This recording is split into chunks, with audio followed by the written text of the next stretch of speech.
Ibu, ayah, Hah, saya? Iya, kamu.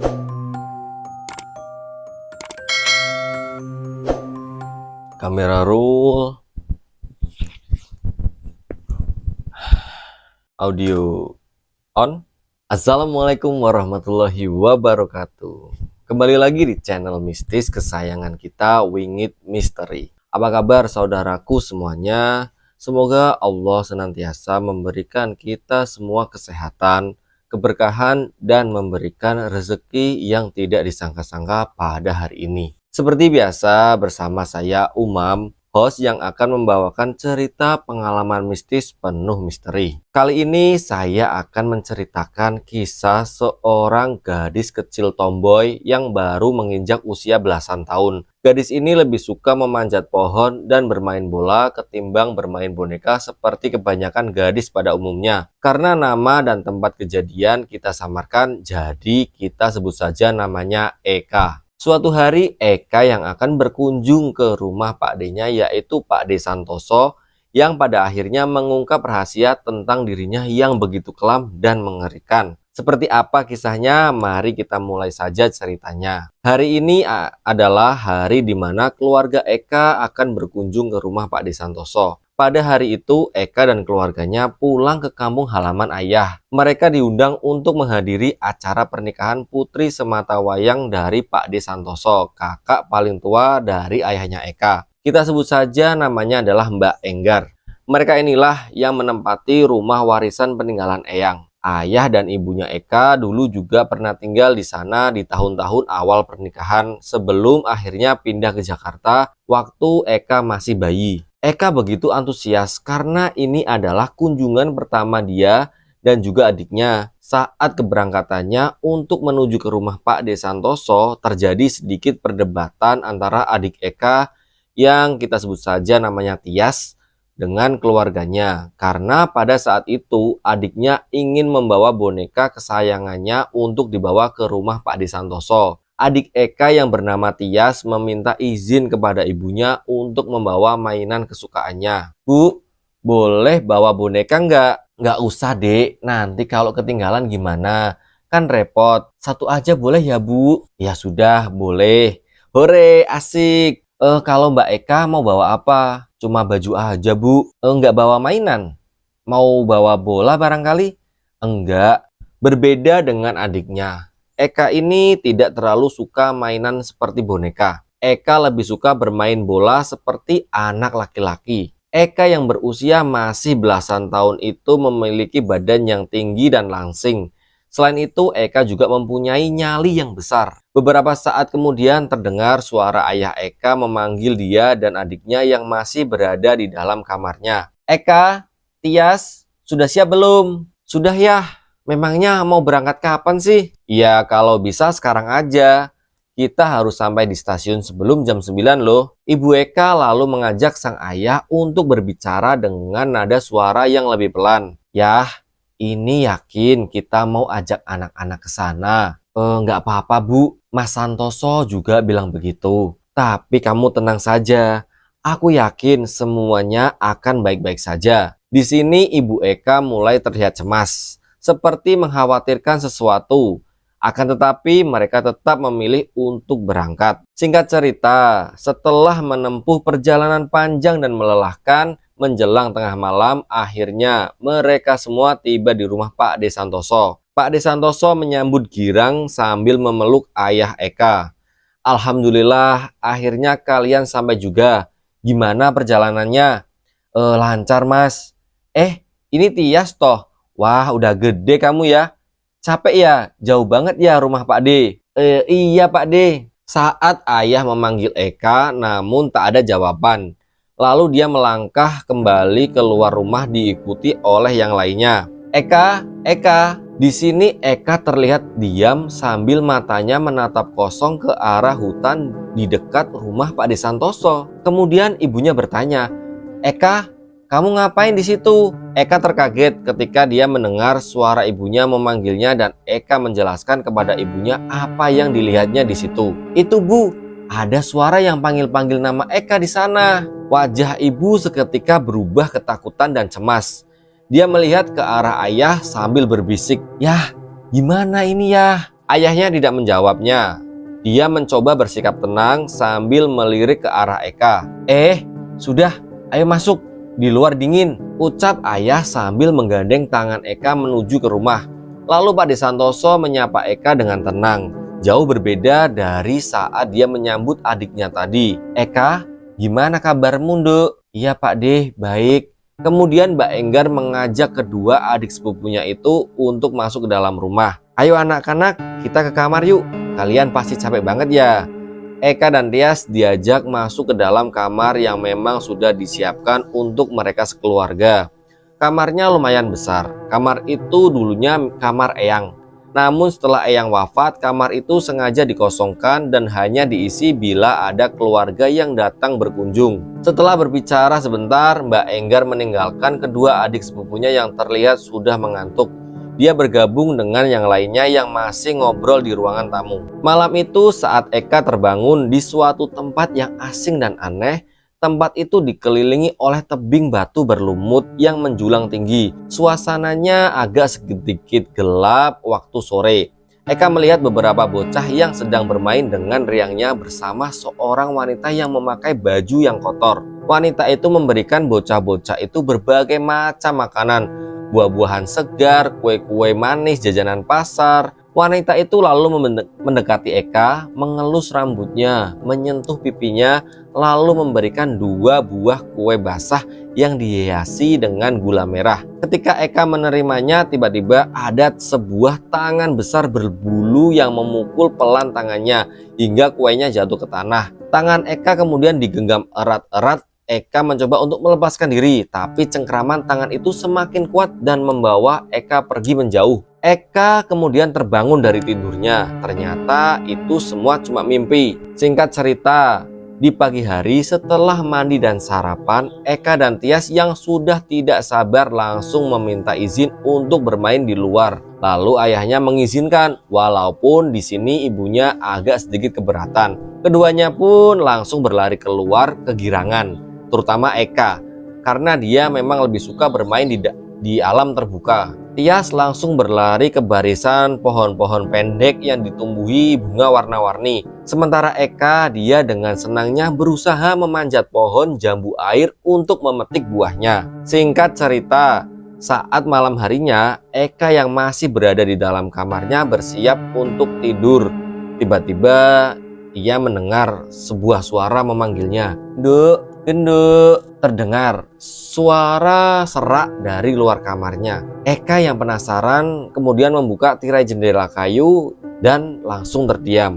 Di luar terlihat seorang wanita berpakaian kotor yang sedang berdiri di samping pohon jambu yang tadi siang Eka panjat. Eka merasa tidak asing dengan wanita itu. Dia seperti pernah melihatnya. Wanita itu terus melambaikan tangannya pelan sambil tersenyum. Eka ini bukan seorang penakut. Dia yang penasaran malah berteriak-teriak di depan jendela. Siapa itu manggil-manggil saya?" Tapi sosok wanita itu tidak menjawab, juga tidak bergerak. Dia masih tetap berdiri di sana, terus melambai-lambaikan tangannya.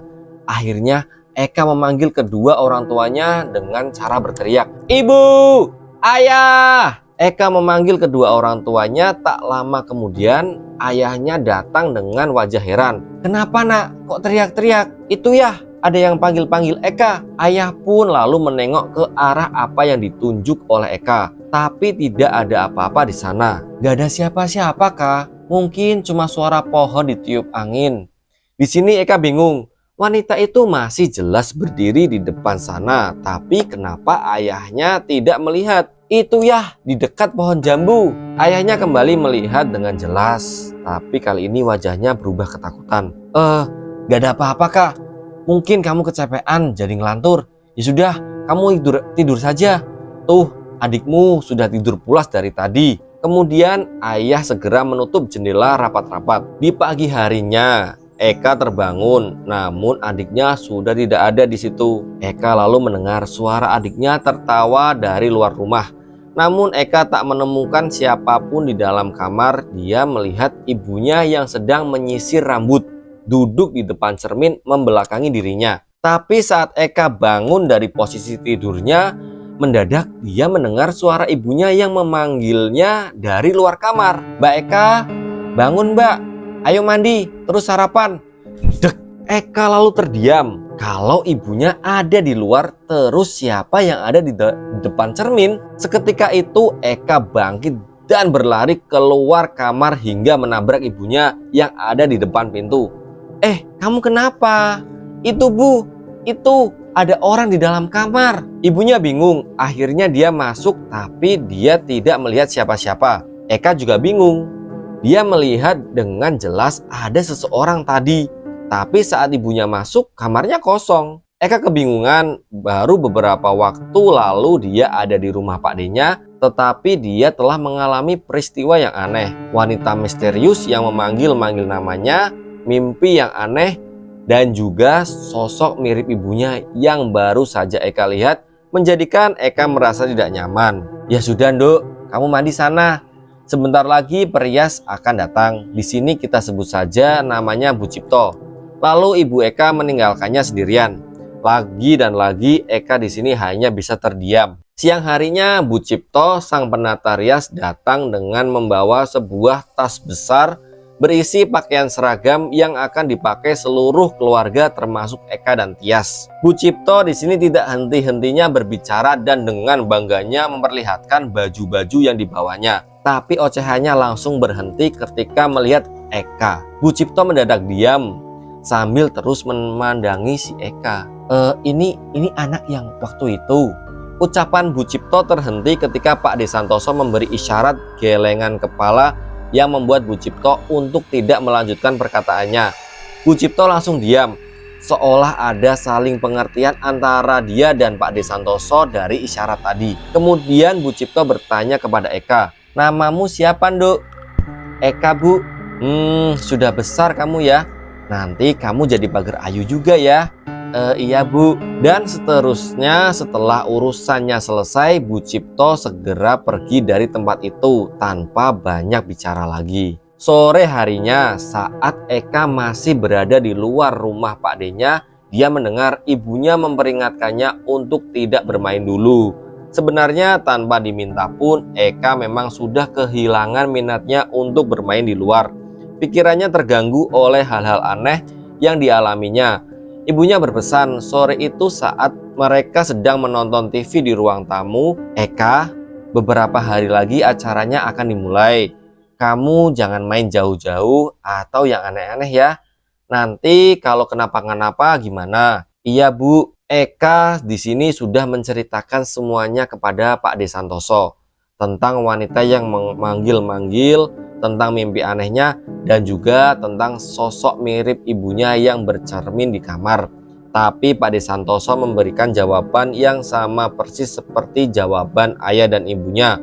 Itu cuma perasaannya saja. Saat malam harinya, Eka diam-diam mendengarkan suara Pak D Santoso dan kedua orang tuanya sedang membicarakan dirinya di ruang tamu. Ibunya bertanya kepada Pak D Santoso tentang Eka. "Mas Santoso, aku khawatir sama Eka, Mas. Tingkahnya jadi aneh." "Iya, aku juga lihat. Tapi aku yakin dia akan baik-baik saja. Kamu nggak perlu khawatir." Apa Eka kita bawa balik aja ke Jakarta ya? Aku takut dia kenapa-napa." Kemudian ayahnya mencoba meyakinkan ibu Eka yang sedang khawatir. "Ya nggak perlu lah, Bu. Aku setuju sama Mas Santoso. Semua akan baik-baik saja, aku yakin." Eka tidak mengerti apa yang mereka bicarakan dan apa yang ibunya khawatirkan. Akhirnya Eka tak mau ambil pusing dan lebih memilih untuk segera pergi tidur menyusul adiknya yang sudah terlebih dahulu tertidur. Hari-hari berikutnya berjalan normal. Tak ada yang aneh-aneh. Eka berpikir kalau semua yang dialaminya kemarin memang tidak nyata. Tapi saat dia mulai melupakannya, malam itu, ketika semua orang terlelap, lagi dan lagi tidur Eka terganggu ketika mencium bau busuk dan suara hembusan nafas berat. Matanya sulit untuk terbuka, tapi bau busuk itu tercium makin kuat. Dengan mata yang cuma terbuka sedikit, Eka melihat meskipun tidak jelas ada sesuatu yang berdiri di dekat jendela. Sosok berbulu lebat berwarna antara hitam dan abu-abu dengan ekor yang panjang berdiri menghadap jendela membelakangi dirinya. Sekilas sosok itu mirip monyet, tapi badannya sebesar orang dewasa. Dalam kondisi setengah sadar, Eka mengira kalau dirinya sedang bermimpi. Selang beberapa saat, sosok itu menghilang. Aroma busuk sedikit demi sedikit menghilang. Suara nafas berat pun sudah tidak terdengar, membuat Eka semakin yakin jika itu hanyalah mimpinya. Sehari menjelang acara pernikahan, rumah Pak De Santoso mendadak menjadi ramai. Sejak pagi, para tetangga banyak yang berdatangan untuk membantu. Yang pria sibuk mendirikan tenda, mengangkat kursi, dan memasang lampu-lampu. Alat sound system berukuran besar pun telah dipasang dan langsung memutar lagu-lagu dangdut demi memeriahkan suasana. Para wanita sibuk di halaman belakang yang disulap menjadi dapur, mengobrol sambil menyiapkan bahan makanan yang nantinya akan disuguhkan sebagai menu prasmanan bagi para tamu undangan. Tapi setiap kali mereka melihat Eka, mereka langsung berbisik-bisik satu sama lain, membuat Eka jadi sedikit tidak nyaman. Tapi suasana ramai itu menimbulkan sensasi keriangan tersendiri untuk Eka dan terlalu sayang untuk dilewatkan menurutnya. Sebab seumur-umur baru kali ini dia merasakan suasana semeriah itu. Eka berkeliling rumah sambil memperhatikan orang-orang yang sibuk dengan pekerjaannya masing-masing. Ada yang membuat janur, ada yang menghias kamar pengantin, ada yang membuat huruf-huruf dari kertas. Sambil tertawa saling mengobrol. Tapi ketika Eka sedang asik memperhatikan orang-orang yang membuat janur di halaman, matanya seolah diarahkan untuk melihat ke arah lain dan melihat sesuatu yang membuatnya langsung terdiam. Di kejauhan, Eka melihat wanita misterius berbaju kotor itu muncul lagi di antara barisan pepohonan. Siapa sih dia? Kenapa dia selalu muncul tiba-tiba? Apa maunya? Eka sempat mengira wanita itu adalah orang gila. Eka yang penasaran bergerak mendekati wanita yang terus melambaikan tangannya itu. Eka semakin dekat dengan wanita itu. Saat melihat jelas wanita itu, Eka mengingat jika wanita itu persis seperti yang ada di dalam mimpinya. Wanita itu terus tersenyum mengerikan. Eka memberanikan dirinya untuk menyapa wanita tersebut. Ibu siapa? Kenapa panggil-panggil saya? Tapi wanita itu tidak menjawab. Dia malah mengulurkan tangannya seolah-olah ingin mengajak Eka pergi. Dan seperti terhipnotis, Eka tidak bisa menolak permintaannya dan mengikuti wanita itu. Eka digandeng wanita itu masuk ke dalam lebatnya pepohonan dan ajaibnya, saat dia masuk ke dalam situ, Eka melihat barisan pepohonan itu menghilang dan digantikan dengan pemandangan tebing batu berlumut. Hari yang tadinya siang tiba-tiba menjadi agak gelap. Persis seperti yang Eka lihat di dalam mimpinya. Di situ Eka merasa damai, walaupun segalanya begitu asing baginya. Namun tempat itu memberikan rasa nyaman seperti saat dia di rumah. Lalu seperti dalam mimpinya lagi, di tempat itu juga dia melihat 6 bocah seumuran Tias. 2 anak laki-laki dan 4 perempuan sedang bermain dengan riangnya. Baju mereka kotor, terlumur oleh tanah. Bahkan beberapa ada yang compang-camping.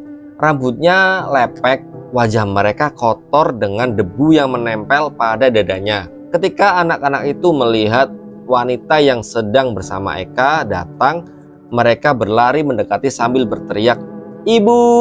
Ada yang memeluk kaki, pinggang, dan beberapa berebut untuk menggandeng tangannya. Wanita itu kembali tersenyum.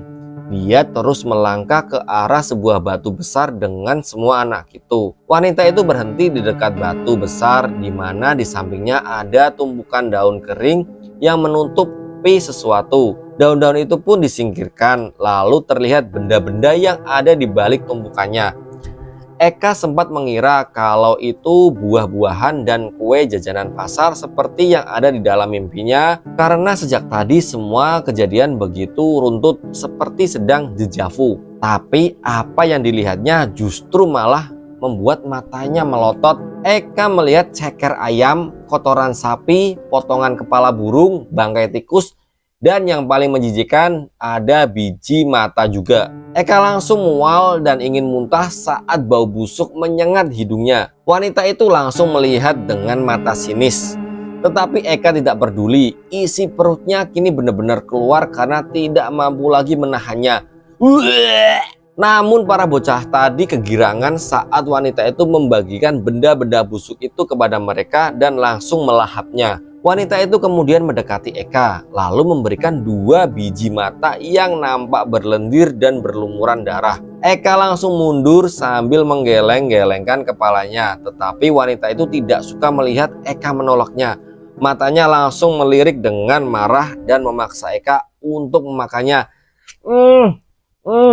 Eka menutup mulutnya rapat-rapat. Dia ingin segera pergi, tapi tubuhnya mendadak lemas. Akhirnya Eka cuma bisa berjongkok untuk menghindari paksaan dari wanita itu. Wanita itu semakin marah, tiba-tiba menjerit, lalu secara aneh tubuhnya berubah wujud. Wajahnya jadi menyeramkan, bola matanya menghitam total, rambutnya memanjang dan terlihat kusut. Kuku-kukunya menjadi runcing, gigi-giginya membesar dengan sepasang taring muncul di sudut mulutnya yang tersenyum lebar. Ah! Eka menjerit histeris sambil memalingkan wajahnya. Wujud wanita itu terlalu menyeramkan untuk dia lihat. Eka semakin panik ketika wanita menyeramkan itu berusaha menarik lengannya. Namun tiba-tiba, wah! Terdengar suara mengeram keras seiring kemunculan seekor kera abu-abu seukuran orang dewasa. Kera besar itu tiba-tiba saja sudah berdiri di hadapan Eka dan langsung mengayunkan lengan besarnya hingga wanita itu terpental jauh. Para bocah berteriak, berlari, dan bersembunyi entah kemana. Tapi wanita menyeramkan itu dengan cepat berdiri dan terlihat marah. Sang kera besar membalas berteriak, menggeram, tidak mau kalah. 2 makhluk aneh dan menakutkan saling berhadap-hadapan. Eka tetap dengan posisinya di tanah, memeluk kedua lututnya erat-erat, tubuhnya bergetar. Kini Eka amat ketakutan. Namun tak lama kemudian terdengar suara seseorang berteriak memanggilnya dari arah lain. Eka, ayo nduk, kita pergi dari sini. Pak D Santoso tiba-tiba muncul lalu dengan cepat menggendong tubuh Eka membawanya menyingkir dari tempat itu. Dalam kondisi lemas dan ketakutan, Eka cuma bisa pasrah saat dibawa oleh Pak D Santoso. Eka langsung dibawa masuk ke dalam kamar lalu dibaringkan di atas ranjang. Ibunya menangis sambil terus menyebut-nyebut namanya. Eka bingung, dia tidak tahu apa yang terjadi. Belum lama dia ada di tempat asing bersama wanita yang menakutkan dan kera raksasa. Namun kini dia sudah ada di dalam kamar. Ambilkan saya air putih, ucap Pak D Santoso. Setelah mendapatkan apa yang diminta, Pak D Santoso nampak seperti mengucapkan sesuatu dan meniupkannya ke dalam minuman itu. Dan dia meminumkannya ke mulut Eka. Tapi Eka menolak. Kejadian luar biasa yang baru saja dialaminya membuatnya tidak bisa langsung percaya dengan semua yang dilihatnya. Lalu Pak D Santoso mencoba meyakinkannya. Nggak apa-apa nduk, ini beneran Pak D. Kamu sudah ada di rumah, kamu aman. Walau awalnya Eka sempat ragu, akhirnya dia menurut dan mau minum air pemberian dari Pak D Santoso. Glek glek glek glek, nyes. Eka merasa tenggorokannya mendadak sejuk sampai ke dalam dada. Walau tubuhnya masih lemas, namun kini jauh lebih baik. Lalu ibunya berjalan mendekat dan memanggilnya. Eka langsung mundur begitu ibunya mendekat. Ini benar ibu atau bukan? Eka, ini ibu nduk. Ibunya menangis dan langsung memeluk tubuh Eka erat-erat. Eka yang masih ketakutan pun menangis saat ibunya memeluknya. Eka takut bu. Jangan takut dok, ada ibu di sini. Eka yang sudah sedikit tenang pun akhirnya dia menjelaskan apa yang dia alami kepada Pak D Santoso. Pak D, itu tadi Eka di mana? Lalu tadi makhluk apa? Tolong cerita sama Eka. Jangan bilang kalau Eka tadi cuma salah lihat. Eka langsung meminta penjelasan dari Pak D Santoso. Pak D Santoso tak langsung menjawab. Dia nampak ragu sambil melirik ke arah ayah dan ibu. Tapi akhirnya dia mau bicara setelah melihat ayah dan ibu mengangguk. mengisyaratkan tanda iya. Pak D Santoso akhirnya menceritakan semuanya kepada Eka. Baiklah, Nduk, Pak D akan cerita. Mungkin ini akan terdengar aneh dan tidak masuk akal. Tapi percaya atau tidak, itulah kenyataannya. Dulu, ada anak di kampung ini yang tiba-tiba hilang. Sudah dicari kemana-mana tapi tidak juga ketemu. Lalu orang tuanya mendatangi eyangmu untuk minta bantuan. Eyangmu itu orang yang dituakan di kampung ini. Beliau memang bisa dimintai tolong bila ada sesuatu yang bersinggungan dengan hal gaib. Berkat bantuan eyang, keberadaan anak itu akhirnya bisa diketahui. Dia ternyata dibawa pergi ke alam gaib oleh jin perempuan yang kamu lihat tadi, yang juga hadir di dalam mimpimu. Lalu eyangmu pergi menembus alam gaib untuk menjemput anak itu. Beliau pergi ke tempat di mana jin perempuan itu bersarang. Letaknya ada di dalam hutan sana, tempat di mana kamu dibawa tadi. Tapi di sana, selain anak yang hilang itu, eyangmu juga menemukan satu anak lagi, anak yang masih bayi, yaitu kamu. Hah? Saya? Iya, kamu. Akhirnya eyang juga ikut membawamu pergi dari sana. Tapi setelah berhari-hari tidak ada orang tua yang merasa kehilangan bayi yang menjemputmu ke sini. Mungkin jin perempuan itu menculikmu dari tempat yang jauh. Kami tidak tahu. Tapi selama kamu di sini, jin perempuan itu tidak henti-hentinya terus mencoba untuk membawamu kembali. Setelah mendengar cerita dari Pak D-nya, Eka mengangguk meskipun informasi itu sangat cepat untuk Eka terima dalam kondisinya yang masih kurang baik. Malam itu mereka semua tidur.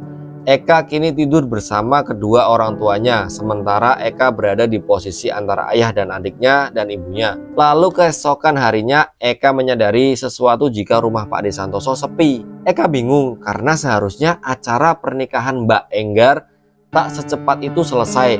Bahkan kemarin saja masih banyak orang yang masih mempersiapkannya. Kenapa suasananya sepi? Kemana orang-orang? Bagaimana dengan pesta pernikahan Mbak Enggar? Kemudian Eka bertanya kepada Pak D Santoso, Pak D, kok rumahnya sepi?